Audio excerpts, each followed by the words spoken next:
Obviously you're here because climate change is important, the environment's Yes. important, but you Yes. know what, Mark? People my age, younger, they overlook it. They overlook the issue. Yes.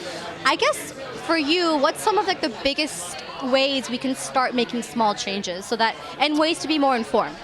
Well, first of all, just being present in the choices that you make every single day. Recycling is so yesterday. I mean, we need to do it, but if you're just going, maybe I should recycle, you're so missing the boat. There's so many other ways to recycle, whether it's through power, just turning the little things, turning the light on. Stop when you're brushing your teeth, turn it off while you're brushing your teeth and not let the water run, especially here in California because we have such a drought issue. Outside of the taking care of global warming, I'm also like, what are we putting in our foods? That to me is, I got two boys, 12 and 13, and seeing what's organic, what they should be eating, and reaching for processed foods is just not the way to go. And it's hard to do the good, fresh, organic stuff, but that's the way to go. But really, tonight is about that global change that's happening and getting on board. And even though the young set like yourself it starts at the grassroots level. We need leaders, and we got a political year coming up, and those who are stepping into office need to know that they have to lead the way. I mean, sorry to interrupt, but speaking of stepping into office, I mean, there's so many conflicting policies going around. Is there one certain policy or politician you resonate with and their policies? I haven't really jumped on board endorsing anybody publicly, at least, but I think anybody who is forward-thinking is going to get my attention, and I think it should get a lot of people's attention, and it should definitely be a topic, an issue that is addressed in all of the debates going on right now. It is so important because this doesn't just affect a certain middle class or affect the poor. This affects the planet. This is our home. This is where we live. And it's not just us, Americans. There's a lot of other people here. We have to work globally to address these issues that are happening. Yeah. And now I'm sure you're obviously familiar with Sebastian's work. You've seen some of his photographs.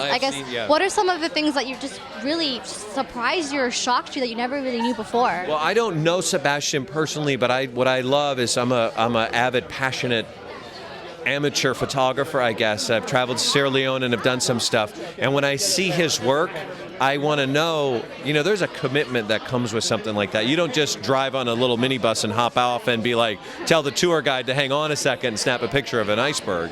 The commitment level that he has put into this tells me, correlates with his passion and his drive. And I like how the two come together. This is obviously his love. I have a love for photography, and one of my things that when I talk to a lot of younger people, I say, listen, if you want to give back, find out what you love doing and use that to give back.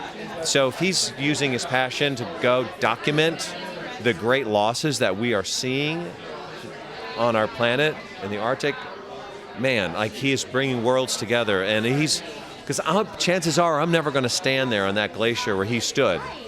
And to be able to bring that image back is so important because we can go, look at this. Look at the difference. Look at the changes. Power of journalism. I'm taking you where you can't go, but I'm showing you what you should know. So completely. We may not be able to go there, but it's still our backyard. Because in the big picture of things, this is our backyard. It's our planet. And we need to own that. We need to take responsibility for the massive island of plastic that's floating in the ocean right now. We did that.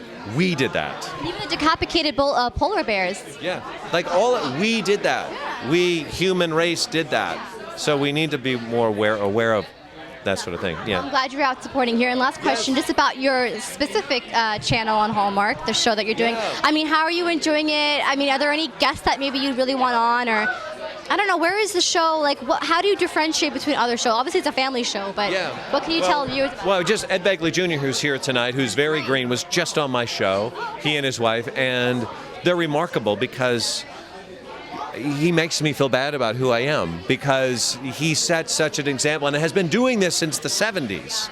So it reminds me like I could be better. And he needs to do that, quite honestly, with so many other people. But all joking aside, the show that I host is not only about just raising your family in a better way, it's about how to be a better citizen, how to be a better father, a better mother, a better family, giving back, and how you can make a difference. And I applaud that. It's such a step aside from doing the entertainment stuff that I've done for so many years.